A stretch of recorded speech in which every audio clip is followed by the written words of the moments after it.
Hotel के room में माया bag की पैकिंग कर रही है। तभी अर्नब बाहर से आता है। माया तिरछी नज़र से अर्नब को देखती है, पर वह उससे कुछ कहती नहीं है। अर्नब माया की खामोशी देखकर समझ जाता है कि वह नाराज़ है। माया, तुम सही कहती थी। मुझे एक इंसान के लिए अपनी ज़िंदगी बर्बाद नहीं करनी चाहिए थी। अब मैं सब समझ चुका हूँ, सब जान चुका हूँ। मेरे पागलपन की वजह से सबको बहुत तकलीफ़ हुआ है। सब बहुत दुखी हैं, कोई खुश नहीं है। सबको मेरी फ़िक्र है, इसलिए माया, अब से मैं कभी उदास नहीं होऊंगा। किसी को कोई तकलीफ़ नहीं दूंगा। मैं सबको अच्छा बनकर दिखाऊंगा। माया, मैं अपने पापा के सपने को पूरा करूंगा। अर्नब ने माया से कहा तो वह बैग पैक करने में बिजी होती है। माया, तुम देखना, मैं सब बदल दूंगा, खुद को भी और हर उस चीज़ को जो मुझे आगे बढ़ने से रोकेगी। अर्नब ने आगे अपनी बात को पूरा किया तो माया उसकी ओर निहारती है।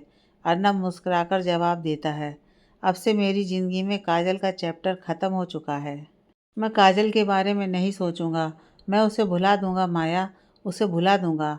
माया, तुम भी यही चाहती थी ना? अर्नब ने कहा तो माया को भी अच्छा लगता है। अर्नब के चेहरे पर चमक होती है। अर्नब, ये तो बहुत अच्छी बात है कि तुमने अपने आप को बदलने का फ़ैसला किया है। बड़ी अम्मा बहुत खुश होंगी, सब बहुत खुश होंगे। माया ने खुश होते हुए कहा, हालांकि अभी भी उसका मन भारी होता है। इसलिए अब से हम पहले की तरह होंगे, जैसे पहले होते थे। खेलते थे, मस्ती करते थे, घूमते थे, फिरते थे, जहाँ चाहे वहाँ जाते थे। अर्नब ने एक्साइटेड होते हुए कहा तो माया मुस्कुरा देती है। माया, अब से मैं पहले वाला अर्नब बनना चाहता हूँ, जिसमें मुझे तुम्हारी मदद की ज़रूरत है। क्या तुम मेरे साथ हो? अर्नब ने माया से कहा। हाँ अर्नब, मैं तुम्हारे साथ हूँ, मैं तुम्हारे साथ हूँ, माया ने जवाब दिया। तो फिर चलो चलते हैं। तुम्हें दिल्ली घूमना चाहती थी ना? चलो, मैं तुम्हें पूरी दिल्ली घुमाता हूँ। हम बहुत मस्ती करेंगे, क्लब भी जाएंगे, अर्नब ने कहा। अर्नब, ये क्लब क्या होता है? माया आश्चर्य से पूछती है तो वह हंसता हुआ, हाँ बुद्धू, क्लब में लोग अपना गम भुलाने जाते हैं। वहाँ लोग नाचते हैं, गाते हैं, मौज मस्ती करते हैं। और हाँ, आज तुम्हें ड्रिंक भी करना होगा। ठीक है, अर्नब ने हंसते हुए कहा। नहीं अर्नब, यह मुझसे नहीं होगा। मैं एक लड़की हूँ, भला मैं कैसे ड्रिंक कर सकती हूँ? माया ने मना किया। कुछ नहीं होता है माया, तुम एक बार पीकर देखोगी तो तुम्हें अच्छा महसूस होगा, अर्नब ने कहा। नहीं अर्नब, नहीं, मैं ड्रिंक नहीं करने वाली हूँ, माया ने कहा। अच्छा ठीक है बाबा, अब चलो तैयार हो जाओ, आज हम पूरी दिल्ली घूमेंगे, खूब मस्ती करेंगे, अर्नब ने कहा। तो माया हंसते हुए कहती है, तुम सच में पागल हो। दिल्ली की सड़कों पर अर्नब फुल स्पीड से बाइक चला रहा है। पीछे माया बैठी है। अर्नब और फास्ट बाइक चलाता है तो माया डरने लगती है। वह उसे कसकर पकड़ लेती है तो अर्नब मुस्कुराता है। फिर वह बाइक टेढ़ा मेढ़ा चलाता है तो माया डरती है। वह डर के मारे आंख मूंद लेती है। अर्नब हंसता है। वह बहुत खुश होता है। फिर वह नॉर्मल बाइक चलाता है तो माया भी हंस मुस्कुरा रही होती है। फिर दोनों एक मॉल में जाते हैं। दोनों मॉल में शॉपिंग करते हैं। माया अर्नब के लिए कपड़े पसंद करती है। अर्नब भी माया के लिए वेस्टर्न ड्रेस पसंद करता है, पर माया मना करती है क्योंकि वह सादा सलवार कमीज पहनती है। अर्नब के बार बार रिक्वेस्ट करने पर माया को ड्रेस पहनना पड़ता है। जब माया शॉर्ट ड्रेस पहनकर आती है तो अर्नब उसे देखता ही रह जाता है। माया को शर्म आ रही होती है क्योंकि उसने पहले ऐसे ड्रेस नहीं पहनी थी। अर्नब उसे रिलैक्स रहने को कहता है और उसे दूसरी लड़कियों को दिखाता है जो ऐसे ही शॉर्ट ड्रेस पहनी हुई होती हैं। माया को अच्छा महसूस होता है। फिर दोनों एक कैफ़े में जाते हैं। दोनों साथ में कॉफ़ी पीते हैं। अर्नब को खुश देखकर माया को अच्छा लगता है कि वह बदल रहा है। वह उसे प्यार से देखती है। अर्नब अपने बिजनेस को बढ़ाने के लिए प्लान बनाता है। वह उससे ढेरों बातें करता है। माया उसे सुन रही है, उसे प्यार से देख रही है। रात हो चुकी है। अर्नब और माया दोनों क्लब जाते हैं। माया ने पहली बार क्लब देखा है जहाँ लोग बेवजह झूम रहे होते हैं, डांस कर रहे होते हैं। माया को क्लब की चमक दमक अजीब लगती है। अर्नब उसे अपने साथ अंदर ले जाता है। वह लोगों को झूमता हुआ देखती है। तभी अर्नब के कॉलेज के कुछ दोस्त आते हैं जिसे उसने बुलाया होता है। अर्नब अपने दोस्तों से माया को मिलवाता है। दोस्त माया को देखकर हैरान होते हैं। यार, तेरी नई गर्लफ्रेंड तो बहुत सुंदर है, कहाँ से फंसा लिया तूने? एक दोस्त ने कहा। तो माया को अजीब लगता है। भाई ये मेरी दोस्त है, बल्कि मेरी बेस्ट फ्रेंड है, ना कि मेरी वो जो तू समझ रहा है। अर्नब ने मजाकिया भाव से कहा। क्या भाई हमसे झूठ बोल रहे हो? इतनी हॉट लड़की किसी की दोस्त नहीं हो सकती है। अगर तू फिर भी दोस्त है तो क्या मैं आपका बॉयफ्रेंड बन सकता हूँ? दूसरे दोस्त ने कहते हुए हंस देता है। तो सभी हंस देते हैं। माया आश्चर्य से मुस्कुराती है। यार माया उस तरह की लड़की नहीं है जैसा तुम समझ रहे हो, अर्नब ने दोस्तों से कहा। तो फिर वह किस तरह की लड़की है, हमें भी तो बता, एक दोस्त ने कहा। यार तुम लोग भी किस बात को लेकर बैठ गए, चलो पार्टी करते हैं, धमाल मचाते हैं, अर्नब ने बात को टालते हुए कहा। नहीं ब्रो, तेरी दोस्त मुझे पसंद है। मैडम प्लीज़ मुझे अपना बॉयफ्रेंड बना लो, इससे पहले तुम पर कोई और चांस मारे मैं ही तुम्हें प्रपोज़ कर देता हूँ। क्या आप मेरे साथ डेट पर चलेंगी? दूसरे दोस्त ने कहा। तो माया आश्चर्य से मुस्कुराती है। उसे नहीं समझ में आता है कि वह क्या जवाब दे। अरे ठरकी, इतनी जल्दी तुझे प्यार भी हो गया? यह झूठ बोल रहा है, इसकी बातों पर विश्वास मत करना, एक दोस्त ने कहा। तो सभी हंस देते हैं। अबे अच्छी लड़की मिले तो देर नहीं करनी चाहिए, नहीं तो बाद में पछताना पड़ता है, दोस्त ने जवाब दिया। यार मैंने कहा ना कि माया उस तरह की लड़की नहीं है, वो मेरी दोस्त है और अब उसे छेड़ना बंद करो, अर्नब ने कहा। देखो देखो कैसे जल रहा है और बोलता है कि दोस्त है। यार तू कितनी भी कोशिश कर ले लेकिन हमसे छुपा नहीं सकता है, दोस्त बोलता है और अंदर से उबाल मार रहा है, दोस्त ने खिंचाई करते हुए कहा। तो अर्नब शर्माता है और बाकी दोस्त हंसते हैं। यार तुम लोग भी ना, चलो पार्टी करते हैं जिसके लिए हम सभी क्लब में आए हैं, अर्नब ने कहा। हाँ हाँ ये सही है, चलो चलो एंजॉय करते हैं, दोस्त ने कहा। माया को ऐसा अजीब लग रहा होता है। फिर सभी पार्टी करने लगते हैं। अर्नब और उसके दोस्त ड्रिंक करते हैं। अर्नब माया को भी ड्रिंक करने को देता है पर वह मना करती है। अर्नब उसे पीने के लिए जिद करता है, उसके दोस्त भी पीने के लिए कहते हैं तो माया को ड्रिंक करना पड़ता है। हालांकि उसे ड्रिंक करना पसंद नहीं है पर वह सबकी खुशी के लिए एक ड्रिंक करती है। फिर सभी नाचते गाते हैं, झूमते हैं, सभी बहुत मस्ती करते हैं और पार्टी को एंजॉय करते हैं। शर्मा हाउस में बड़ी अम्मा बिमला देवी के कमरे में आती हैं तो बिमला देवी उदास सी होती हैं, वह किसी सोच में डूबी हुई होती हैं। बड़ी अम्मा समझ जाती हैं कि बिमला किसी बात को लेकर परेशान है। बिमला क्या बात है जो इतना परेशान दिख रही हो, बड़ी अम्मा ने बिमला के पास बैठते हुए पूछा। तो बिमला जी थोड़ा हड़बड़ा जाती हैं। कुछ नहीं बड़ी अम्मा, वो पूरा दिन बिस्तर पर रहते हैं तो मन कहीं भी भटकता रहता है, बिमला जी ने हड़बड़ाते हुए जवाब दिया। अर्नब का फ़ोन आया था कि वो लोग कल चलेंगे, बड़ी अम्मा ने कहा। अच्छा तो वो लोग कल आ रहे हैं, बिमला जी ने हैरानी से कहा। माया हमको ऐसी हालत में देखेगी तो कितना गुस्सा करेगी, बोलेगी कि मुझे बताया भी नहीं, बिमला जी ने परेशान होते हुए कहा। बिमला तुम उसकी चिंता ना करो, हम उसे समझा देंगे, बड़ी अम्मा ने कहा। तो बिमला जी को थोड़ी राहत मिलती है। बिमला अर्नब कह रहा था कि अब वह अपने पापा के सपने को पूरा करेगा, बड़ी अम्मा ने आगे कहा। तो क्या अर्नब ऑफिस जाएंगे? ये तो बहुत ही अच्छी बात है, बिमला जी ने चमकती आंखों से पूछा। उन्हें अर्नब के लिए खुशी होती है। हाँ बिमला, अर्नब ने खुद कहा है कि अब उसे अपने बिजनेस में काम करना है, बड़ी अम्मा ने कहा। वह अर्नब के इस कदम से खुश होती हैं क्योंकि वो भी यही चाहती थी कि वह अपने घर के बिजनेस को संभाले। बड़ी अम्मा ये तो बहुत ही अच्छी खबर है, अर्नब बाबू ठीक हो जाएं, अपना काम देखने लगें, हम तो माता रानी से यही प्रार्थना करते हैं, विमला जी ने खुश होते हुए कहा। हाँ विमला, हमें भी बहुत खुशी होगी, हम भी चैन से मर सकेंगे, एक बार वह अपने पैरों पर खड़ा हो जाए, बड़ी अम्मा ने कहा। तो विमला जी को बुरा लगता है। बड़ी अम्मा, ये गलत बात है ना, आप बात बात पर मरने मराने का नाम ही ना लिया करिए, हमें अच्छा नहीं लगता है, विमला जी ने कहा। विमला, अब तो हमारी उम्र भी हो चुकी है ना, पके आम का क्या भरोसा कब डाल से गिर जाए, कौन जानता है, बड़ी अम्मा ने कहा। नहीं, हम आपको कुछ नहीं होने देंगे, अभी आपको मेरी माया की शादी देखनी है, उसे आशीर्वाद देना है, विमला जी ने कहा।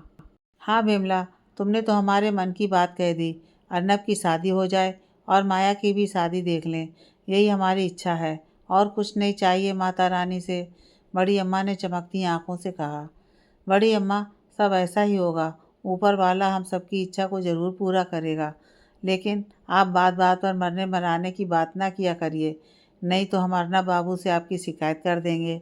विमला जी ने कहा तो बड़ी अम्मा की हंसी छूट जाती है। क्लब में पार्टी चल रही है, अर्नब दोस्तों के साथ झूम रहा है, लेकिन माया का सिर घूम रहा होता है, उसे सिर दर्द होता है। अर्नब, अर्नब, माया ने उसे पुकारा।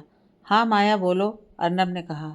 अर्नब, मेरा सिर दुख रहा है, चलो चलते हैं, माया ने कहा।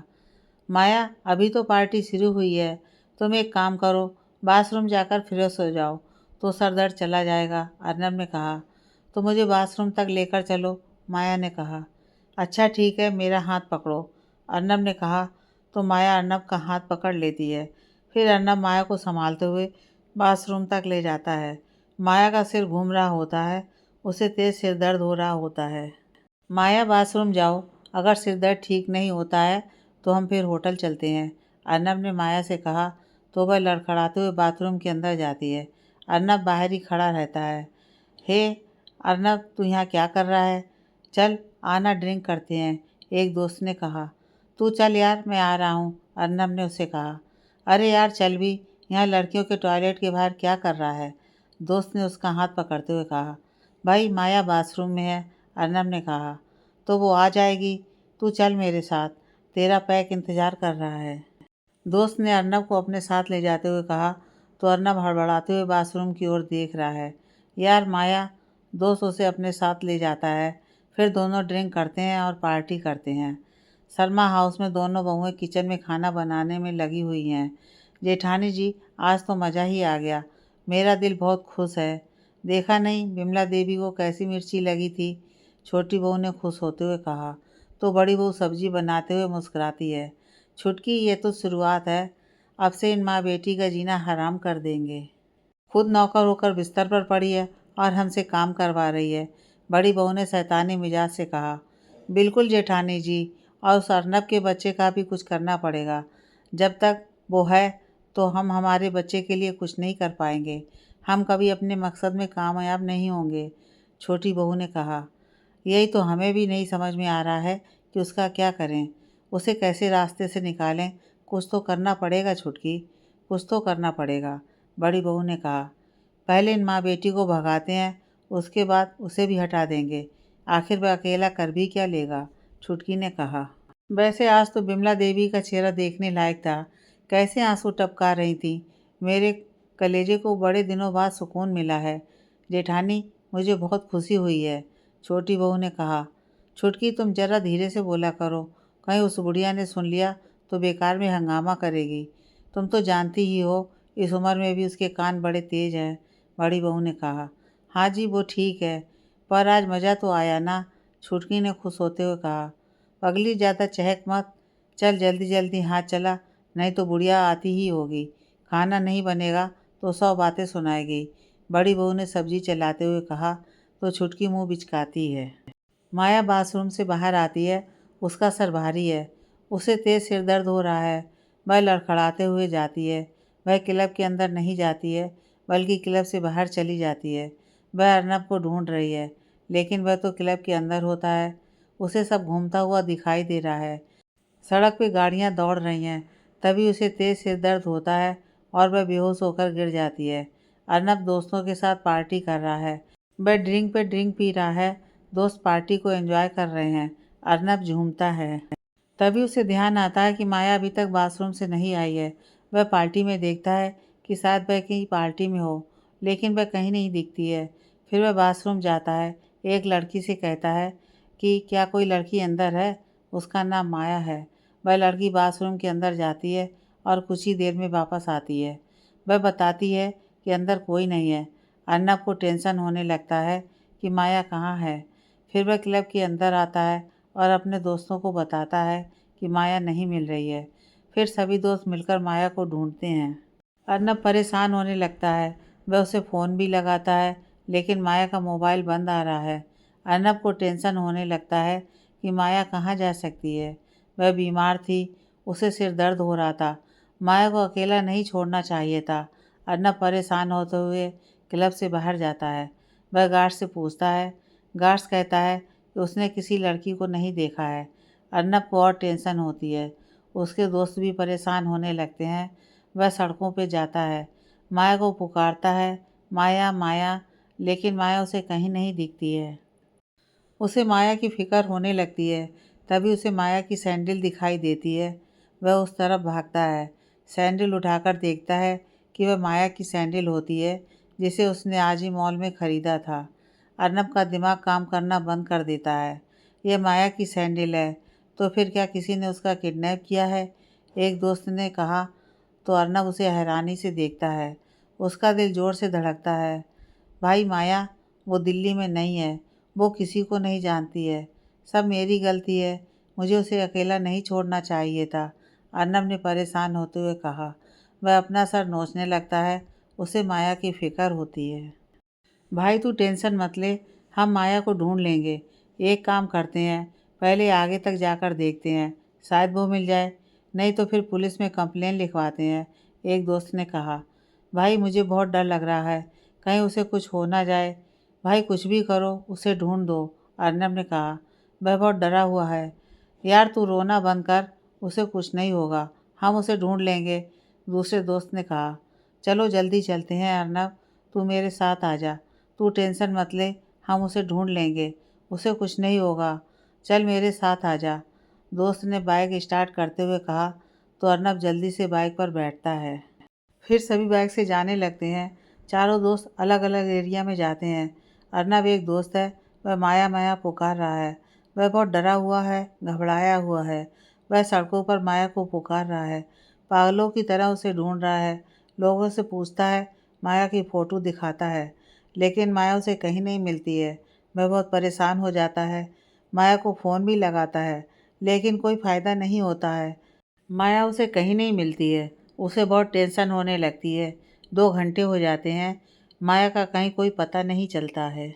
वह होटल में भी फ़ोन लगाता है, लेकिन माया वहाँ भी नहीं होती है। वह बहुत डरा हुआ है। दोस्त उसे संभालते हैं। यार तू ऐसे हार मानेगा तो बहुत प्रॉब्लम हो जाएगी। एक काम करते हैं, चल पुलिस स्टेशन चलते हैं, दोस्त ने कहा। तो अर्नब दुखी होता है। उसकी आंखों में आंसू होते हैं। वह अपने आप को दोषी मान रहा है कि माया उसकी वजह से मुसीबत में है। फिर दोस्त बाइक स्टार्ट करता है। चल बैठ, पुलिस स्टेशन चलते हैं। मैंने टिंकू को भी फ़ोन कर दिया है, वो भी पुलिस स्टेशन पहुंच रहा है, दोस्त ने कहा। तो अर्नब हताश सा बाइक पर बैठता है। पुलिस स्टेशन के बाहर पुलिस की गाड़ी खड़ी है। केबिन में इंस्पेक्टर विनोद सिंह और 2 हवलदार होते हैं। सर, माया नाम है उसका, ये उसकी फ़ोटो है, सर उसे जल्दी से ढूंढ लीजिए, सर प्लीज़ उसे ढूंढ लीजिए, अर्नब ने मोबाइल पर माया की फ़ोटो दिखाते हुए कहा। वह बहुत घबराया हुआ है। अर्नब के चारों दोस्त साथ में होते हैं। ये रोना धोना बंद करो, पहले तो तुम लोग पार्टी करते हो, फिर हम पुलिस वालों को परेशान करने चले आते हो, इंस्पेक्टर अजीब तरह से कहा। तो अर्नब को उस पर गुस्सा आता है, लेकिन वह कुछ कहता नहीं है। सर प्लीज़ उसे ढूंढ लीजिए, मैं आपके पाँव पड़ता हूँ सर, प्लीज़ सर उसे ढूंढिए, वो मेरी वजह से मुसीबत में है, सर आप उसे ढूंढिए, अर्नब ने घबराते हुए कहा। तो इंस्पेक्टर को गुस्सा आता है, क्योंकि यह समय उसके सोने का था और अर्नब के केस की वजह से उसे काम करना पड़ेगा। ये क्या कर रहे हो, हटो दूर रहो, नींद डिस्टर्ब कर रहे हो फालतू में, इंस्पेक्टर ने बिगड़ते हुए कहा और लंबी जवाई लेता है। सर लड़की का मामला है, उसके साथ कुछ भी हो सकता है, उसका फ़ोन भी बंद आ रहा है, और सर वो दिल्ली में नहीं है, एक दोस्त ने इंस्पेक्टर से कहा। छोटे राम साहब की कंप्लेन लिख लो, नहीं तो बोलेंगे पुलिस कुछ काम नहीं करती है, फिर देखेंगे, इंस्पेक्टर ने कहा। तो हवलदार रिपोर्ट लिखने को तैयार हो जाता है। बताइए लड़की कब गायब हुई थी, हवलदार ने कहा। तो अर्नब का दिमाग खराब होने लगता है। सर प्लीज़ जल्दी कुछ कीजिए, सर अभी उसे नहीं खोजा तो उसके साथ कुछ भी हो सकता है, दूसरा दोस्त बोलता है। क्या जल्दी कीजिए, हमारे पास कोई जादू होता है क्या जो देखकर बता देंगे कि लड़की कहाँ है, पहले रिपोर्ट लिखवाओ फिर देखते हैं, पुलिस वाले ने चिल्लाते हुए कहा। तो अर्नब को बर्दाश्त नहीं होता है। सर आप पुलिस हो, अगर आप ही ऐसा कहोगे तो आम जनता का क्या होगा, वक्त पर आप लोग काम नहीं करते हैं, इसलिए लोग खुलेआम लोगों को उठाते हैं, लूटपाट करते हैं, अर्नब ने भड़कते हुए कहा। क्या बोला रे तू, एक कान के नीचे बजाऊंगा तो नानी याद आ जाएगी, ज़्यादा होशियारी नहीं दिखाने का इधर, समझा, नहीं तो अभी अंदर कर दूंगा, इंस्पेक्टर ने गुस्से से कहा। तो अर्नब उसे घूरता है। उसका दिमाग काम नहीं कर रहा होता है। उसे माया की फिक्र होती है। सॉरी सर, यह परेशान है, इसे माफ़ कर दीजिए। मैं आपसे माफ़ी मांगता हूँ सर, लड़की का सवाल है, इसलिए गलती से मुंह से निकल गया। दोस्त ने बात को संभालते हुए कहा। अर्नब तू चुप कर। मेरे बाप चुप रहे। दूसरा दोस्त अर्नब को शांत करता है। देखना वो कैसे बातें कर रहा है। माया वह कहाँ होगी, किस हाल में होगी। अर्नब परेशान सा बड़बड़ाता है। हाँ तो तू चुप कर, शांत रह। मैं बात कर रहा हूँ ना। सर हमारी मदद करेंगे। तू भाई शांत रह, दोस्त ने उसे समझाया। सर आप कुछ कीजिए ना, लड़की की ज़िंदगी का सवाल है सर, प्लीज़ सर, दोस्त ने रिक्वेस्ट किया। तो इंस्पेक्टर का गुस्सा शांत होता है। ठीक है, लेकिन इसे समझा कर रखो, पुलिस वालों से अकड़ कर बातें नहीं करते हैं, नहीं तो कमर टूट जाती है। इंस्पेक्टर ने अर्नब को घूरते हुए कहा। जी सर, मैं इसे समझा दूंगा। इसकी तरफ से मैं आपसे माफ़ी मांगता हूँ सर, प्लीज़ कुछ कीजिए ना, दोस्त ने बात को संभालते हुए कहा। तो इंस्पेक्टर फिर मोबाइल पर माया की फ़ोटो देखता है। छोटे राम, ये लड़की की फ़ोटो लो और सारे पुलिस स्टेशन में सूचना दे दो कि अर्जेंट मीटिंग केस है। जल्द से जल्द रिस्पॉन्स करें और ट्रैफिक सिग्नल के सीसीटीवी कैमरा भी चेक करने को कहो, इंस्पेक्टर ने हवलदार से कहा। जी सर, मैं अभी मेल कर देता हूँ और कैमरे की फुटेज भी चेक करने को कहता हूँ, हवलदार ने मोबाइल लेते हुए कहा। Thank you sir, thank you very much, दोस्त ने कहा। हमें क्लब जाना होगा जहाँ से लड़की मिस हुई है। छोटे राम, पुलिस में रहकर सारी जानकारी चेक करो और मुझे तुरंत इन्फॉर्म करो, इंस्पेक्टर ने कहा। और फिर वह बाहर की ओर जाने लगता है। पीछे अर्नब और उसके दोस्त भी जाते हैं। दोस्त बाइक चला रहा है। अर्नब दुखी मन से पीछे बैठा है। तभी उसका मोबाइल बजता है। अर्नब, हम माया की मम्मी बोल रहे हैं। उसका फ़ोन बंद आ रहा था। क्या वह तुम्हारे साथ है बेटा? उससे बात कराओ। आज उससे बात नहीं हुई है, विमला जी ने फ़ोन पर कहा। तो अर्नब सुन्न सा रह जाता है कि वह आंटी को क्या जवाब दे कि माया गायब हो चुकी है, वह उसके साथ नहीं है। वह परेशान होने लगता है। अर्नब बेटा, क्या तुम बाहर हो? कुछ बोल नहीं रहे हो, विमला जी ने आगे कहा। तो अर्नब होश में आता है। हाँ आंटी, अभी मैं होटल से बाहर हूँ और माया होटल में आराम कर रही है। कोई ज़रूरी काम था तो मुझे बता दीजिए, मैं उसे बता दूंगा, अर्नब हड़बड़ाते हुए कहता है। हालांकि वह झूठ नहीं बोलना चाहता था, लेकिन अभी वह सच भी नहीं बता सकता है। नहीं बेटा, ऐसी कोई ज़रूरी बात नहीं है, उससे बात करने का मन कर रहा था तो इसलिए फ़ोन किए थे, विमला जी ने कहा। जी आंटी, आप माया की फ़िक्र मत करिए, वो ठीक है, मैं आपकी उससे बात करा दूंगा, अर्नब ने बड़ी मुश्किल से कहा। उसे बहुत दुख होता है। अच्छा ठीक है बेटा, तुम्हारी तबीयत तो ठीक है ना? खाना खाया कि नहीं, या ऐसे ही घूम रहे हो, विमला जी ने फ़ोन पर आगे पूछा। जी आंटी, मैं भी ठीक हूँ, अभी बाहर हूँ, दोस्तों के साथ हूँ, तो रेस्टोरेंट में कुछ खा लूँगा। अच्छा आंटी, अभी फ़ोन रखता हूँ, होटल पहुँचते ही माया से बात कर पाता हूँ, अर्नब ने कहते हुए कॉल कट कर दिया। वह आंटी से और बात नहीं कर सकता है। उसे बहुत दुख हो रहा है कि माया कहीं गुम हो गई है। पता नहीं वह किस हाल में होगी, कहाँ होगी, उसके साथ क्या हुआ होगा, वह कुछ भी नहीं जानता है। अगर उसे कुछ हो गया तो मैं अपने आप को कभी माफ़ नहीं कर पाऊँगा, अर्नब मन ही मन अपने आप से कहता है। वह पूरी तरह से हताश हो चुका है। क्लब के बाहर पुलिस की गाड़ी खड़ी है। इंस्पेक्टर जांच पड़ताल कर रहा है। वह क्लब के लोगों से पूछताछ कर रहा है। तभी अर्नब बाइक से आता है। अर्नब तू यहाँ चल, तुझे इंस्पेक्टर बुला रहा है, वो माया के बारे में पूछ रहा है, एक दोस्त ने अर्नब के पास आते हुए कहा। तो अर्नब अपने आप को संभालते हुए क्लब के अंदर जाता है। इंस्पेक्टर क्लब के अंदर वेटर से बात कर रहा है। सर, आपने बुलाया, अर्नब ने कहा। तो इंस्पेक्टर उसे तिरछी नज़र से देखता है। तूने उसे आखिरी बार कितने बजे देखा था, इंस्पेक्टर ने पूछा। सर, मैंने टाइम नहीं देखा था, लेकिन 10 बजते रहे होंगे, उसका सिर घूम रहा था तो मैंने कहा बाथरूम में जाकर फ्रेश हो लो, शायद सिर दर्द कम हो जाए। वह बाथरूम गई और फिर लौट कर नहीं आई। बाहर सड़क पर उसका एक सैंडल मिला है, अर्नब ने बताया। तू हम पे उंगली उठाता है कि हम पुलिस वाले काम नहीं कर रहे हैं, और तू खुद इतना गैर जिम्मेदार है, उसका क्या? हाँ, इंस्पेक्टर ने कहा। तो अर्नब सिर झुका लेता है। जब लड़की ने कहा कि उसे सिर दर्द है तो उसे हॉस्पिटल या घर ले जाना चाहिए था, लेकिन तू तो पार्टी करने में बिजी था। तुम जैसे लापरवाहों की वजह से देश में लड़कियों के साथ दुष्कर्म होता है और फिर छाती पीटने लगोगे कि पुलिस काम नहीं करते हैं, इंस्पेक्टर ने बिगड़ते हुए कहा। सर, मुझसे गलती हो गई, मैं आपसे माफ़ी मांगता हूँ, लेकिन मेरी माया को ढूंढ दीजिए। सर, मैं आपके पैर पड़ता हूँ, आगे से कभी किसी भी लड़की को अकेला नहीं छोड़ूंगा। सर प्लीज़, सर, मेरी माया को बचा लीजिए, उसकी ज़िंदगी खतरे में है, उसे बचा लीजिए, अर्नब ने गिड़गिड़ाते हुए कहा। रोना धोना बंद करो, पुलिस अपना काम कर रही है। ठीक है, हम उसे ढूंढ लेंगे, इंस्पेक्टर ने कहा। तो अर्नब को बुरा लगता है, उसे दुख है कि उसकी वजह से माया गुम हो गई है। तुम दो दो मुस्टंडे खा खा कर भालू बने जा रहे हो और क्लब से लड़की गायब हो जाती है, तुम्हें पता भी नहीं चलता है, इंस्पेक्टर ने बॉडीगार्ड से कहा। सर, हमने किसी लड़की का किडनैप होते हुए नहीं देखा है, बॉडीगार्ड ने कहा। तो फिर क्या बॉडीगार्ड का काम करते हो, सिर्फ वहाँ फुलाकर बैठे हो, इंस्पेक्टर ने पूछा। सर, ये क्लब है, यहाँ लड़कियाँ आती हैं जाती हैं, लोग ड्रिंक करते हैं, नशे में होते हैं, और क्लब के बाहर आने के बाद हमारी कोई जिम्मेदारी नहीं होती है कौन लड़की किसके साथ आती है और कौन किसके साथ जाती है, बॉडीगार्ड ने कहा। तो इंस्पेक्टर उसे हैरानी से देखता है। तो क्लब का यही प्रोटोकॉल है, तुम लोग यही सिस्टम बनाते हो, इंस्पेक्टर ने कहा। सर, क्लब के सीसीटीवी कैमरे में एक फुटेज मिली है, हवलदार ने आते हुए कहा। तो सभी उसकी ओर निहारते हैं, इंस्पेक्टर जाने लगता है, फिर सभी क्लब के सर्वर रूम की ओर जाने लगते हैं। हवलदार कंप्यूटर में वीडियो प्ले करता है, अर्नब का दिल बैठा जा रहा है। माया लड़खड़ाते हुए क्लब से बाहर आती है। दोनों बॉडीगार्ड मोबाइल देख रहे होते हैं, इसीलिए उनका ध्यान उस पर नहीं जाता है।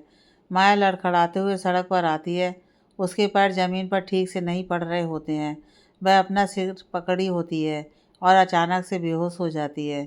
कुछ देर तक वह सड़क पर पड़ी रहती है, फिर एक गाड़ी आती है। गाड़ी में दो लोग होते हैं, वो गाड़ी से उतरते हैं, यहाँ वहाँ देखते हैं, फिर लड़की को उठाकर कार में रखते हैं, फिर जल्दी से गाड़ी में बैठते हैं और चले जाते हैं। सर, सर, वो लोग मेरी माया को ले गए, सर, उसे बचा लीजिए, मेरी माया को बचा लो सर, उसे बचा लो, अर्नब ने घबराते हुए कहा। तो दोस्त उसे संभालने लगते हैं। यार तू शांत रह सर, है ना, वो माया को ढूंढ लेंगे, तू शांत रह, दोस्त ने अर्नब को संभालते हुए कहा। इंस्पेक्टर वीडियो को दोबारा देखता है, अर्नब घबराया हुआ है, उसे माया की और चिंता होने लगती है। उसके मन में अजीबोगरीब ख्याल आ रहे हैं, वह बहुत घबरा जाता है। उसे इंस्पेक्टर पर गुस्सा आता है कि वह कुछ कर नहीं रहा है, उसे माया की फिक्र होती है। इंस्पेक्टर बार बार वीडियो देखता है, किसी को कुछ समझ में नहीं आता है कि इंस्पेक्टर कुछ कर क्यों नहीं रहा है। इंस्पेक्टर फिर किसी को फ़ोन मिलाता है। छोटे राम, गाड़ी के नंबर से पता करो कि गाड़ी किसके नाम पर है और ट्रैफिक सिग्नल के सीसीटीवी कैमरे भी चेक करो, तुरंत मुझे अपडेट करो, इंस्पेक्टर ने फ़ोन पर कहा। तो अर्नब परेशान सा खड़ा है, उसे अपने आप पर गुस्सा आ रहा है कि माया को अकेला नहीं छोड़ना चाहिए था। वह क्लब से बाहर आ जाता है। यार तो टेंशन मत ले, वो मिल जाएगी, पीछे से एक दोस्त ने बहलाते हुए कहा। यह सब मेरी वजह से हुआ है, मुझे उसे अकेला नहीं छोड़ना चाहिए था, उसे कुछ हुआ तो मैं भी कुछ कर लूँगा, मैं अपने आप को माफ़ नहीं करूँगा, अर्नब ने परेशान होते हुए कहा। भाई पागलों की तरह बातें मत कर, पुलिस वाले देख रहे हैं ना, वो ढूंढ लेंगे उसे, तू टेंशन मत ले, सब ठीक हो जाएगा, दोस्त ने कहा। यार कैसे टेंशन ना लूँ, वो मेरी वजह से मुसीबत में है, वो मेरे भरोसे दिल्ली आई थी बेचारी, मेरे लिए कितनी फ़िक्रमंद थी, मेरे लिए इतनी दूर से आई थी ताकि मेरी लाइफ की प्रॉब्लम ठीक हो जाए, और मैं इतना लापरवाह कैसे हो सकता हूँ, मुझसे बड़ा बेवकूफ़ कोई नहीं होगा, सब मेरी गलती है, अर्नब ने परेशान होते हुए कहा। भाई यार, तूने जानबूझकर थोड़ी ना कुछ किया है, वो तो गलती से मिस हो गई है। पुलिस के हाथ वीडियो लग गया है, वो जल्दी से ढूंढ लेंगे, वो मिल जाएगी, अब चल मेरे साथ अंदर चलते हैं, दोस्त ने उसे बहलाते हुए कहा। तो अर्नब परेशान सा होता है। दोस्त अर्नब का हाथ पकड़कर क्लब के अंदर ले जाता है। रात के अंधेरे में सड़कें खाली हैं, पुलिस इंस्पेक्टर फ़ोन पर किसी से बात कर रहा है, हवलदार गाड़ी चला रहा है, लड़की को क्लब के बाहर से उठाया गया है, सीसीटीवी पर गाड़ी की फुटेज नहीं मिल रही है। सिट, तो फिर वो कहाँ ले जा सकता है, तू दूसरे सिग्नल की फुटेज चेक करो और मुझे अपडेट करते रहो, ओके, इंस्पेक्टर ने फ़ोन पर कहा। वह भी परेशान होता है। अर्नब और उसका एक दोस्त पुलिस की गाड़ी में होता है, कुछ पुलिस ऑफिसर सड़कों पर दौड़ रहे हैं, लोगों से पूछताछ कर रहे हैं। हवलदार ट्रैफिक सिग्नल के फुटेज चेक कर रहा है।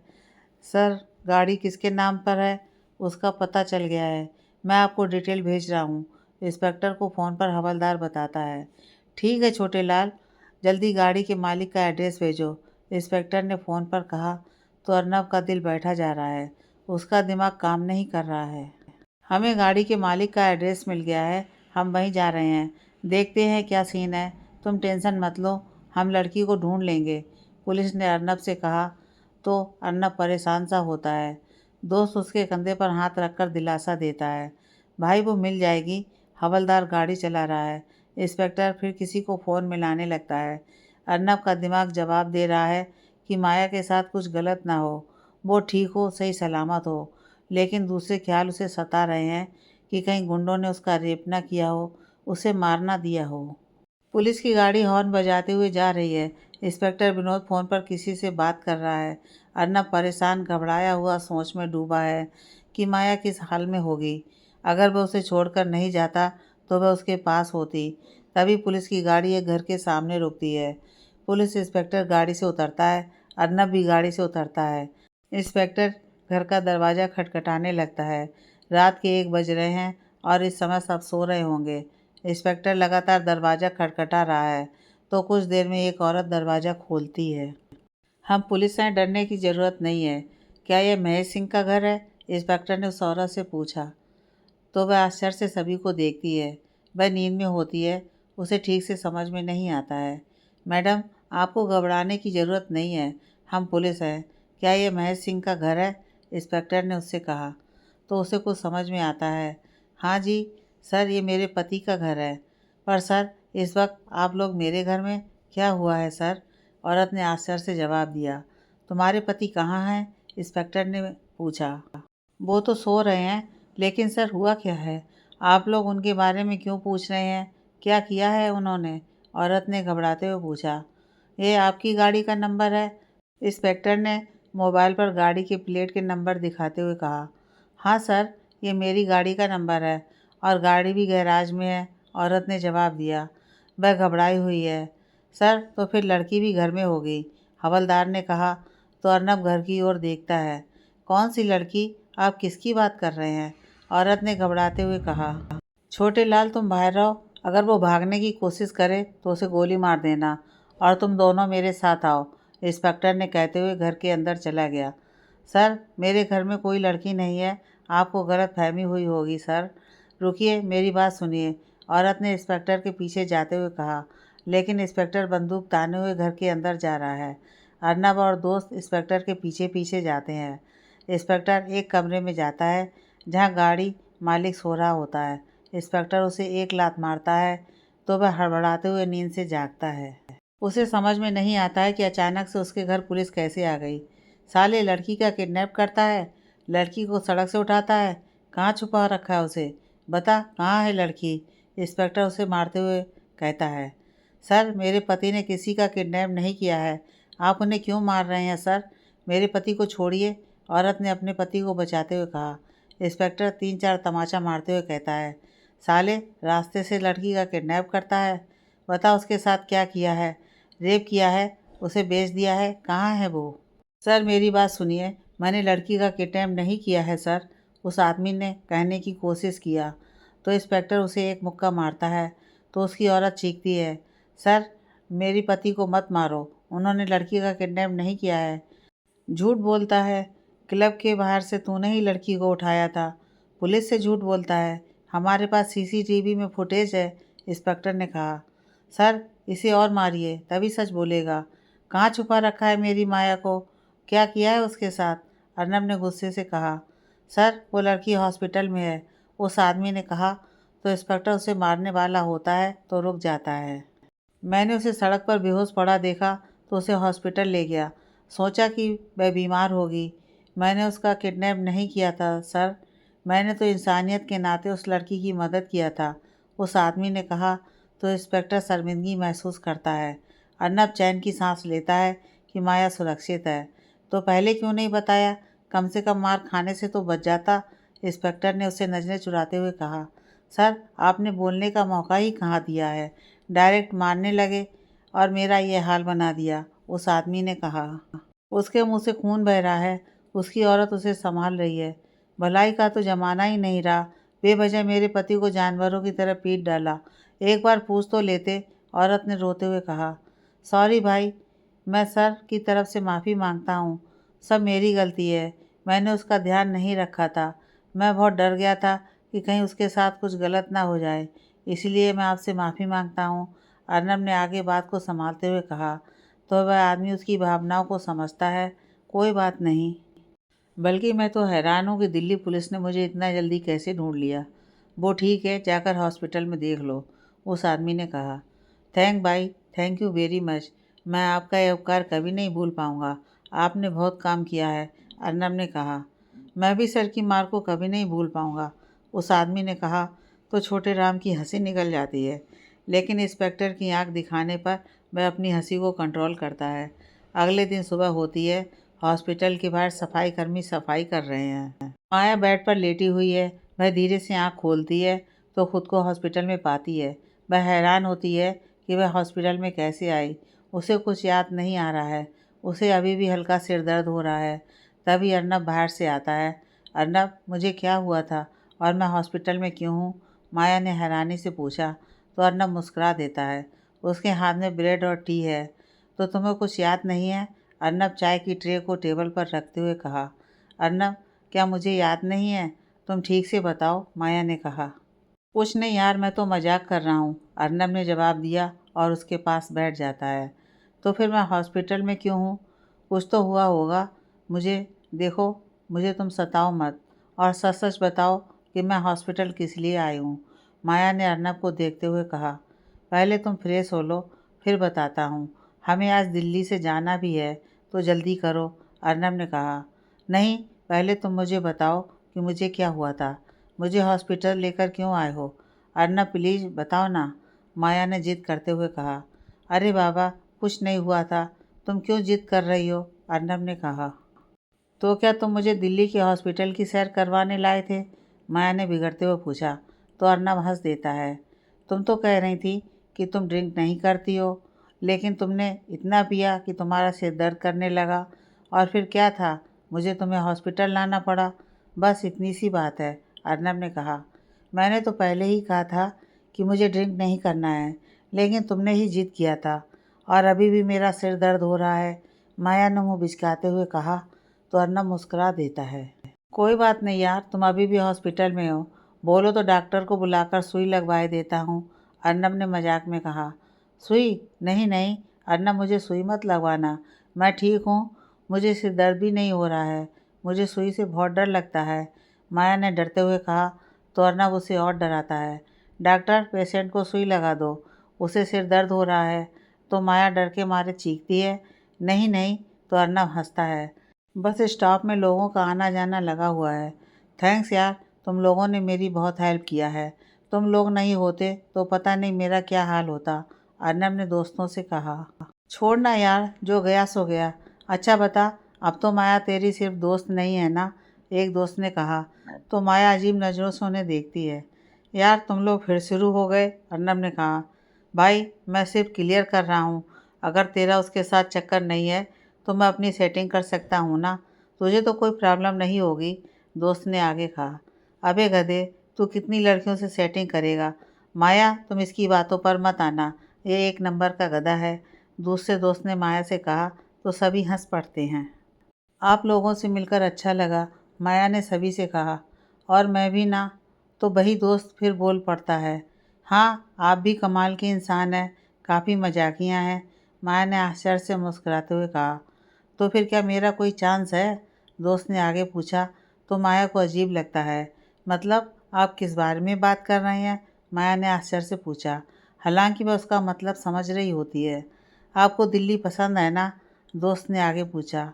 हाँ, मुझे दिल्ली के लोग अच्छे लगे हैं, माया ने दुबदा भाव से कहा। यस, यही तो मैं सुनना चाहता था, तुम्हें दिल्ली के लोग पसंद है, तो फिर मेरा चांस फिक्स है। क्या तुम मुझे अपना नंबर दे सकती हो? दोस्त ने खुश होते हुए कहा। ज़रूर देगी नंबर, लेकिन साले जूते का, अर्नब ने उसके कंधे पर हाथ फेरते हुए कहा। तो सभी हंस पड़ते हैं। भाई ये गलत है। हाँ, जब उसे कोई दिक्कत नहीं है तो तू क्यों बीच में घुस रहा है? दोस्त ने कहा। अबे मैं घुस नहीं रहा हूँ, बल्कि मैं उसके साथ ही हूँ। वो मेरी दोस्त है और उसे तुझ जैसे लोफरों से बचाना मेरा फ़र्ज़ है। अर्नब ने मजाकिया भाव से कहा। तो फिर उस दोस्त को छोड़कर सभी हंसते हैं। एक बस हॉर्न बजाते हुए जा रही है। अर्नब बस में बैठा म्यूजिक सुन रहा है और माया फ़ोन पर किसी से बात कर रही है। नीलू, तू भी क्या बकवास कर रही है? छोड़ना यह सब। तू पागल सागल तो नहीं? हमेशा लड़कों में इंटरेस्ट लेती रहती है। माया ने फ़ोन पर धीरे से कहा और मुस्कुरा देती है। मतलब मैं जो पूछ रही हूँ बकवास है? यही तो उम्र है हमारी। यार बता ना, दिल्ली में क्या क्या किया? दिल्ली के लड़कों से मिली तू? वो कैसे दिखते हैं? किसी को अपना नंबर दिया कि नहीं? नीलू ने फ़ोन की दूसरी तरफ से कहा तो माया थोड़ा असहज होती है। अर्नब बगल में बैठा होता है। नीलू, तुझे बाद में सब बताती हूँ, अभी के लिए मुझे माफ़ कर और फ़ोन रख। माया ने कहा। यार ये क्या बात हुई? अच्छा, अपने हीरो के बारे में तो बता। उसकी महबूबा ने क्या कहा? तुझसे सुंदर है वो? नीलू ने फ़ोन पर पूछा। नीलू, मैंने कहा ना, अभी बात नहीं कर सकती हूँ। अर्नब पास में ही है। माया ने धीरे से कहा। तो ये बात है। मैं समझ गई, तू लगी रहे। मौका मिलेगा तो किस भी कर लेना मेरी जान, नीलू ने मजाक में कहा। नीलू, मिलूंगी तुझे बहुत मारूंगी। रख फ़ोन, कुछ भी बोले जा रही है, माया ने बिगड़ते हुए कहा। तो नीलू दांत निकालते हुए कॉल कट कर देती है। माया अर्नब को एक नज़र देखती है तो वह आंख मूंदे गाना सुन रहा है। अर्नब के गाल में कुछ लगा होता है तो माया उसे हटाती है। वह अर्नब के गाल पर हथेली फेरती है तो वह आंख खोलता है। वह इशारे से ही पूछता है कि क्या हुआ, तो माया मुस्कुराते हुए नामे सिर हिलाती है। अर्नब फिर आंख मूंद लेता है। अर्नब अपने शहर पहुंच चुका है। वह गाड़ी चलाते हुए जा रहा है। माया उसके बगल वाली सीट में बैठी हुई है। अर्नब, मुझे घर छोड़ दो, मैं बहुत थकी हुई हूँ, माया ने जवाई लेते हुए कहा। वह थकी हुई लग रही है, उसकी आंखें भी सूजी हैं। अर्नब भी थका हुआ है। तुम घर क्यों जाओगी? अर्नब ने अपने घर के सामने गाड़ी पार्क करते हुए कहा। तो माया को आश्चर्य होता है। मतलब पागल हो गए हो? 2 दिनों से घर से बाहर हूँ, मुझे मम्मी की याद आ रही है, मुझे उनसे मिलना है। तुम भी ना? माया ने आश्चर्य से मुस्कुराते हुए कहा। माया आंटी घर में ही हैं, अर्नब ने धीरे से कहा। वह जानता है कि विमला जी के कमर में मोच आ गई थी। बड़ी अम्मा ने उसे बताया था, लेकिन उसने माया को नहीं बताया था क्योंकि वह उसे परेशान नहीं करना चाहता था। लेकिन इस वक्त वो घर चली गई होगी? माया ने पूछा। नहीं माया, वो घर में है, अर्नब ने माया से नज़रें चुराते हुए कहा। तो माया को संदेह होता है कि मम्मी शर्मा हाउस में क्यों हैं।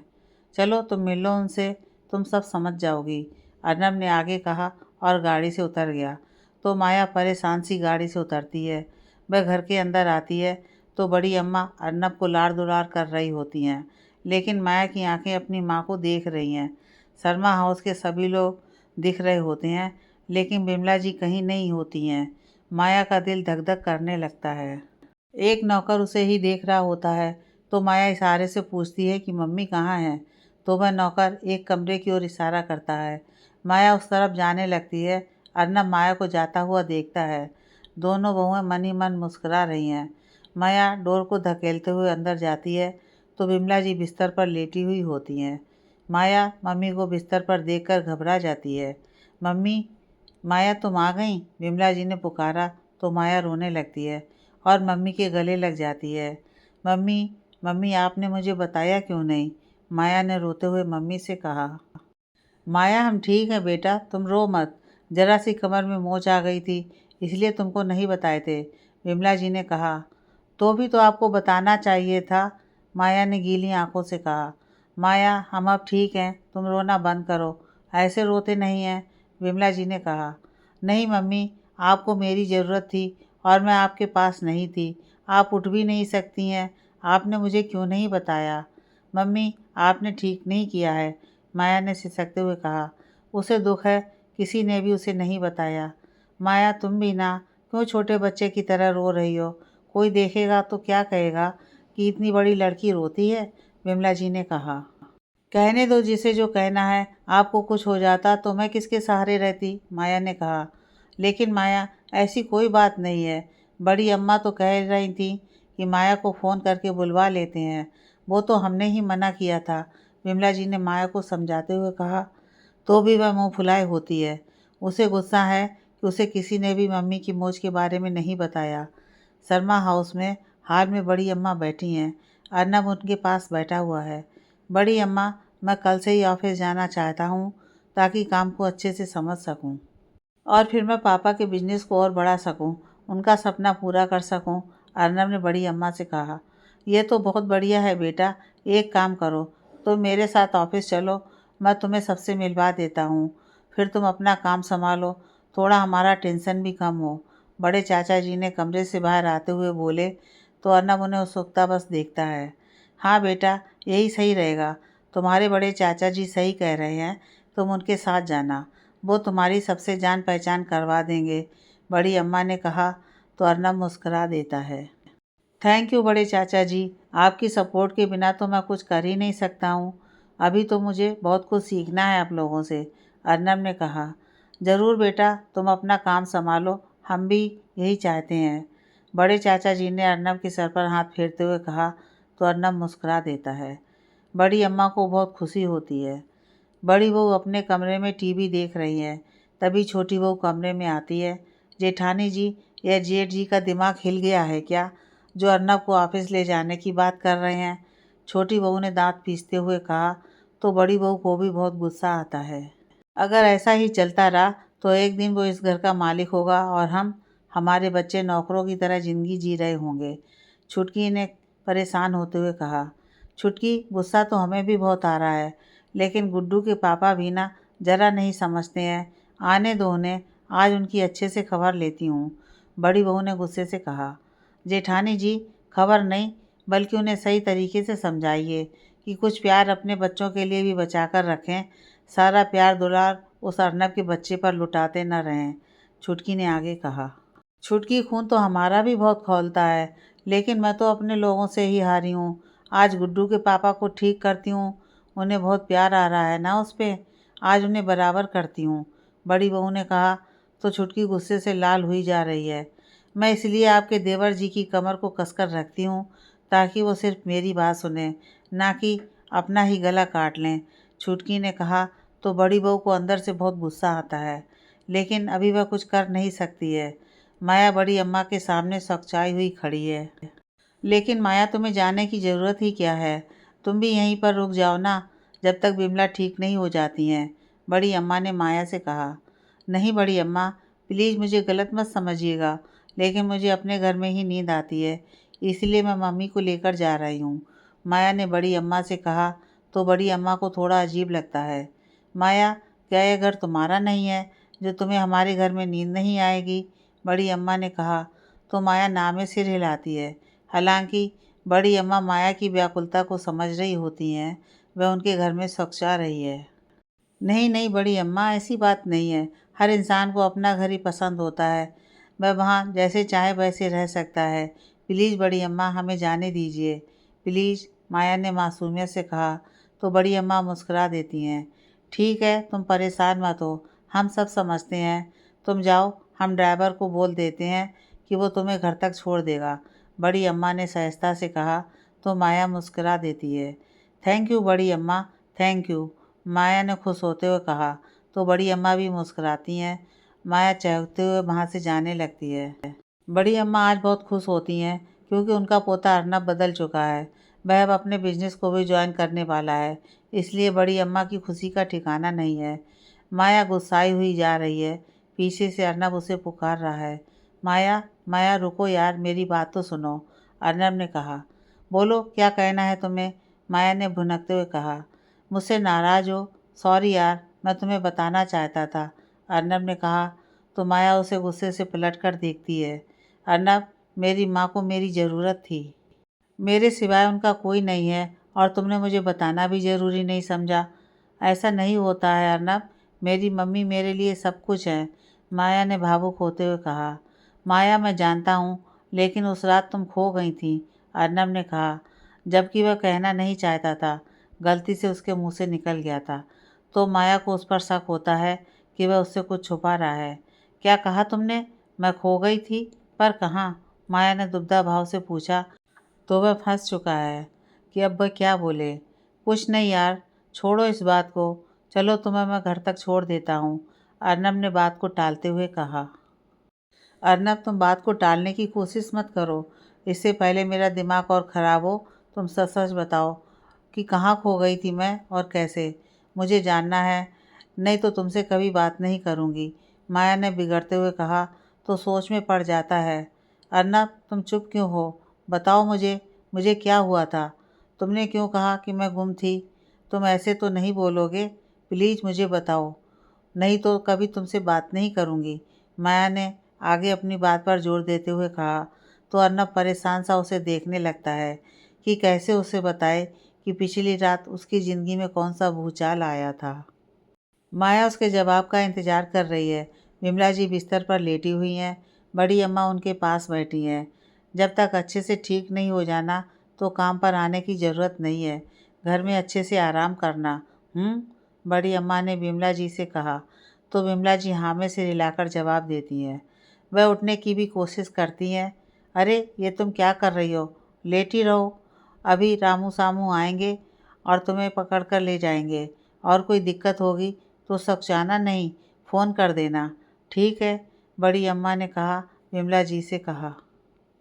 जी बड़ी अम्मा, विमला ने सकचाते हुए कहा। तो तभी नौकर रामू सामू आते हैं। तो बड़ी अम्मा कहती हैं, संभाल कर ले जाना। दोनों नौकर विमला जी को बेड से उठाने लगते हैं। बड़ी अम्मा साइड हो जाती हैं। अर्नब के कमरे के आईने के सामने अर्नब खड़ा है और माया उसके सामने है। इतना कुछ हो गया और तुम मुझे अब बता रहे हो? तुम ऐसा कैसे कर सकते हो अर्नब? मुझे बता तो सकते थे, माया ने हैरानी से कहा।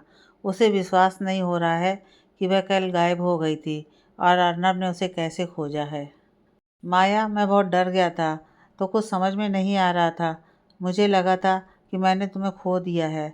मैं बता नहीं सकता कि मैं कितना परेशान था, लेकिन तुम मिल गई तो मैं बहुत खुश हुआ, अर्नब ने कहा। तो माया अभी भी हैरान सी है। मैं तुम्हें उस बारे में बताकर दुखी नहीं करना चाहता था, इसलिए बताना ज़रूरी नहीं समझा, अर्नब ने आगे कहा। मुझे तो अभी भी विश्वास नहीं हो रहा है कि मेरे साथ इतना कुछ हो गया था और मुझे पता भी नहीं चला। तुम बहुत बुरे हो अर्नब, माया ने कहा। यार अब छोड़ो ना ये सब। मैंने कल से ऑफिस ज्वाइन करने का फ़ैसला किया है।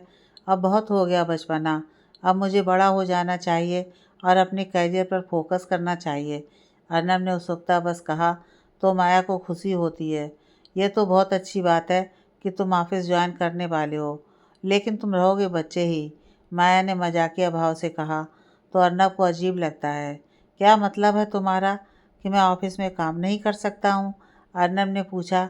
तो माया अपनी मुस्कान को दबा रही होती है। वो बात नहीं है, तुम काम तो अच्छे से करोगे, लेकिन यह जो तुम बार बार रोने लगते हो, वो तो बच्चे ही करते हैं ना, माया ने अर्नब की खिंचाई करते हुए कहा और फिर भागने लगती है। तो अर्नब उसके पीछे दौड़ता है। तो मैं तुम्हें रोने वाला बच्चा देखता हूँ? रुक, तुझे बताता हूँ। तो माया दौड़ते हुए हाल में आती है और देखती है कि नौकर बिमला जी को संभालते हुए ले जा रहे हैं। माया मम्मी के पास आती है, उनका हाथ थाम लेती है। पीछे से अर्नब भी आ जाता है। माया मम्मी की दशा देखकर दुखी होती है। घर के सभी लोग मौजूद हैं। बड़ी अम्मा को भी बुरा लग रहा है। दोनों बहुएं मुंह बिचका रही हैं। विमला जी सकचा रही हैं। उन्हें इस तरह से जाना अच्छा महसूस नहीं हो रहा है। माया की आंख में आंसू आ जाते हैं, उसे दुख होता है। अर्नब को भी बुरा लगता है। जेठानी जी, विमला देवी की अस्थि तो जा रही है, हमारा यह प्लान तो कामयाब हुआ है, मुबारक हो, छुटकी ने बड़ी बहू से धीरे से कहा और फिर मन ही मन मुस्कुराती है। नौकर बिमला जी को संभालते हुए ले जा रहे हैं। काश ऐसे ही इस बुढ़िया का भी जनाजा निकल जाता तो इस घर की चाबी मेरे हाथ में होती, बड़ी बहू ने बिमला की दशा देखते हुए कहा। तो छुटकी खुश होती है। वाह जेठानी जी, आप तो बड़ी दूर की सोच रही हैं, आपका निशाना तो सीधा घर की चाबियों पर है, छुटकी ने बड़ी बहू से कहा।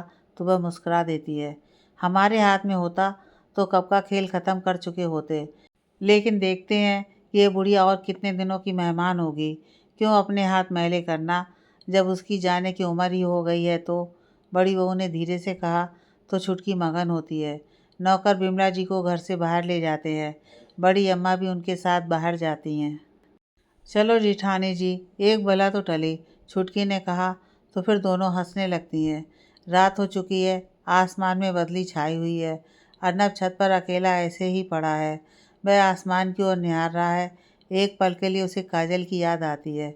उसे दुख होता है कि उसने उससे कितना प्यार किया था। काजल ने उसके साथ ज़िंदगी भर रहने का वादा किया था, लेकिन वह चली गई। उसके बारे में सोचा तक नहीं। इससे पहले कि अर्नब काजल की याद में और गहराई तक जाता, तो उसके दिमाग में माया का ख्याल आता है। माया ने कहा था कि ज़िंदगी में आगे बढ़ना चाहिए, किसी एक इंसान के लिए अपने जीवन को बर्बाद नहीं करना चाहिए। तो अर्नब के अंदर एक ऊर्जा उत्पन्न होती है कि वह अब से सिर्फ अपने काम के बारे में सोचेगा। वह काजल या किसी भी ऐसी चीज़ के बारे में नहीं सोचेगा जिससे उसे तकलीफ़ हो, जिससे उसका आत्मविश्वास कम हो। वह फैसला कर चुका है कि कल का सूरज उसकी ज़िंदगी का एक नया सवेरा होगा, जहाँ उसे अपने आप को एक मकसद देना है और उसे पूरा करना है। माया भी रसोई घर में काम करते हुए सोच रही है कि अर्नब ने अपने जीवन की गाड़ी को पटरी पर लाने का निर्णय ले चुका है, तो वह उसके लिए खुश है। मगर माया के दिल में एक ठेस है कि वह उसकी कभी नहीं हो सकती है। अर्नब उसका एक अच्छा दोस्त है, लेकिन वह उसे वो दर्जा कभी नहीं दे सकता है जो वह किसी और को दे देता है। माया अपने आप को समझाती है कि मैं तो एक नौकरानी की लड़की हूँ, मुझे ऐसे सपने नहीं देखने चाहिए जो सिर्फ मुझे तकलीफ़ दें। मम्मी की कहानी मेरी आंखों के सामने है। वो जिस दर्द से गुजर रही हैं, वो सिर्फ वही जानती हैं। उन्होंने अपने जीवन में बहुत दुख देखे हैं, इसलिए मैं अपनी तरफ से उन्हें कोई तकलीफ़ नहीं देना चाहती हूँ। अर्नब मेरा सिर्फ दोस्त है, उसे मेरी ज़रूरत थी तो मैंने उसका साथ दिया, लेकिन अब मुझे अपने रास्ते अलग कर लेने चाहिए। माया मन ही मन सोच रही है। आगे की कहानी नेक्स्ट पार्ट में।